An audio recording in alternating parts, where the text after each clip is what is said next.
हिंदू धर्म के अनुसार हर तिथि खास व शुभ मानी जाती है, परंतु इनमें से कुछ तिथियां ऐसी होती हैं जिनका अन्य तिथियों से बहुत अधिक महत्व होता है। इन तिथियों में एक प्रमुख तिथि है एकादशी की तिथि। एकादशी तिथि भगवान श्री हरि विष्णु जी को अत्यंत प्रिय है। यह तिथि श्री हरि यानी भगवान विष्णु जी को समर्पित मानी गई है। इस तिथि के दिन श्री हरि विष्णु जी के भक्त उन्हें प्रसन्न करने के लिए व्रत करते हैं तथा पूरे विधि विधान से श्री हरि विष्णु जी की पूजा करते हैं। एकादशी तिथि हिंदू पंचांग की 11वीं तिथि होती है, जो हर हिंदू माह में 2 बार आती है, एक कृष्ण पक्ष में और दूसरी शुक्ल पक्ष में।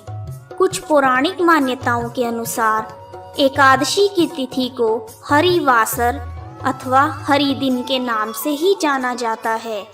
वैसे तो एक साल में कुल 24 एकादशी आती हैं, परंतु हर 3 साल में एक बार अधिक मास आने से अधिक मास वाले साल में 26 एकादशियां आती हैं।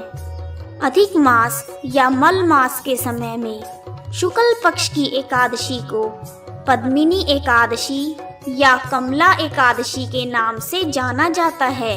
अधिक मास अथवा मल मास की पद्मिनी एकादशी की व्रत कथा को जो भी सुनते हैं उन्हें वैकुंठ की प्राप्ति होती है। एकादशी का व्रत करने वाले मनुष्य को सभी तीर्थों तथा यज्ञों का फल प्राप्त होता है। इस दिन सूर्योदय से पूर्व उठकर उत्तम तीर्थ में स्नान करने जाएं। इसमें गोबर, मिट्टी, तिल, कुशा तथा आंवले के चूर्ण से विधि पूर्वक स्नान करें। स्नान आदि से निवृत्त होकर भगवान श्री हरि विष्णु भगवान की विधि विधान से पूजा अर्चना करें। पूजा के समय पद्मिनी एकादशी व्रत की कथा सुने। इस कथा को सुने बिना व्रत को अधूरा माना जाता है। यदि आप व्रत नहीं रख सकते तो आप इस दिन पद्मिनी एकादशी की कथा को अवश्य सुने, क्योंकि पद्मिनी एकादशी की कथा को सुनने मात्र से ही सभी तीर्थों और यज्ञों का फल प्राप्त हो जाता है। आइए शुरू करते हैं पद्मिनी एकादशी की कथा। एक बार युधिष्ठिर ने श्री कृष्ण से पूछा, हे केशव, अधिक मास की शुक्ल पक्ष की एकादशी का क्या नाम है? इसमें आपके किस रूप की पूजा की जाती है? युधिष्ठिर की जिज्ञासा को शांत करने के लिए श्री कृष्ण बोले, हे कुंती पुत्र युधिष्ठिर, अधिक मास की शुक्ल पक्ष की एकादशी का नाम पद्मिनी एकादशी है, जो 3 वर्ष में एक बार आती है। अधिक मास में पड़ने के कारण इस एकादशी का महत्व और अधिक बढ़ जाता है। पद्मिनी एकादशी के दिन श्री हरि विष्णु जी की पूजा की जाती है। अब मैं आपको पद्मिनी एकादशी से जुड़ी एक पौराणिक कथा सुनाता हूँ। त्रेता युग में लंकापति रावण जब दिग्विजय करने के लिए निकला, तब वह युद्ध में कार्तवीर्य सहस्त्रार्जुन से पराजित हो गया। युद्ध में पराजित होने के कारण सहस्त्रार्जुन ने उसे कारागार में डाल दिया।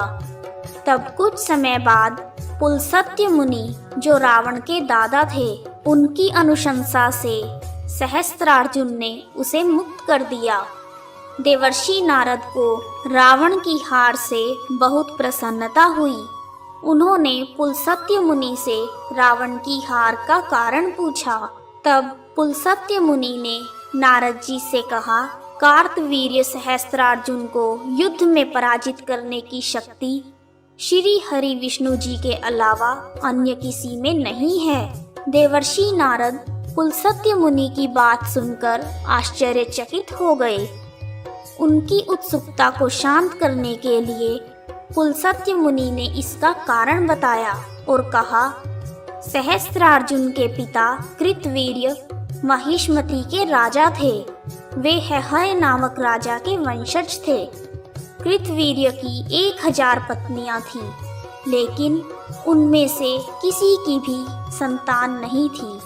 राजा कृतवीर्य के बाद महिष्मति का शासन संभालने के लिए कोई भी उत्तराधिकारी नहीं था। राजा कृतवीर्य इस बात को लेकर बहुत परेशान थे। उन्होंने हर प्रकार के उपाय किए, लेकिन कोई लाभ नहीं हुआ। इसके बाद राजा कृतवीर्य ने तपस्या करने का निर्णय लिया। जब उनकी पत्नियों ने राजा के निर्णय के बारे में सुना, तब उनमें से एक पत्नी पद्मिनी राजा के साथ वन जाने के लिए तैयार हो गई। राजा कृतवीर्य ने अपना कार्यभार मंत्रियों को सौंप दिया और भगवे वस्त्र पहनकर जोगी के वेश में पत्नी पद्मिनी के साथ गंधमादन पर्वत पर तपस्या करने के लिए निकल पड़े। रानी पद्मिनी और राजा कृतवीर्य ने 10,000 साल तक तप किया, फिर भी उन्हें पुत्र रतन की प्राप्ति नहीं हुई। इसी बीच देवी सती अनुसुईया की रानी पद्मिनी से भेंट हुई। उन्होंने रानी पद्मिनी को मलमास के बारे में बताया और कहा, मलमास को 3 वर्ष में एक बार आने के कारण सभी मासों में महत्वपूर्ण माना जाता है।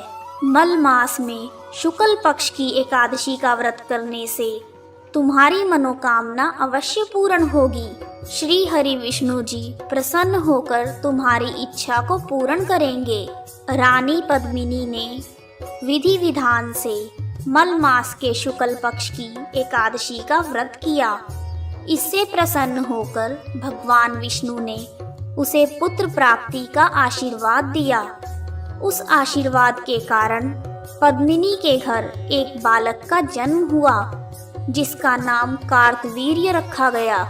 इस समस्त संसार में उसके जितना बलवान कोई भी नहीं है। तीनों लोकों में भगवान श्री हरि के सिवा उसको जीतने का सामर्थ्य किसी में नहीं है। यही कारण है कि रावण को कार्तवीर्य सहस्त्रार्जुन से पराजित होना पड़ा। नारद जी को सारा वृतांत सुनाकर कुलसत्य मुनि वहां से चले गए। तब भगवान श्री कृष्ण ने युधिष्ठिर से कहा, हे धर्मराज, जो भी व्यक्ति पद्मिनी एकादशी का विधि विधान से व्रत उपवास करते हैं और पद्मिनी एकादशी की कथा को श्रवण करते हैं, उन्हें समस्त सुखों की प्राप्ति होती है और अंत में वैकुंठ लोक की प्राप्ति होती है। कथा समाप्त।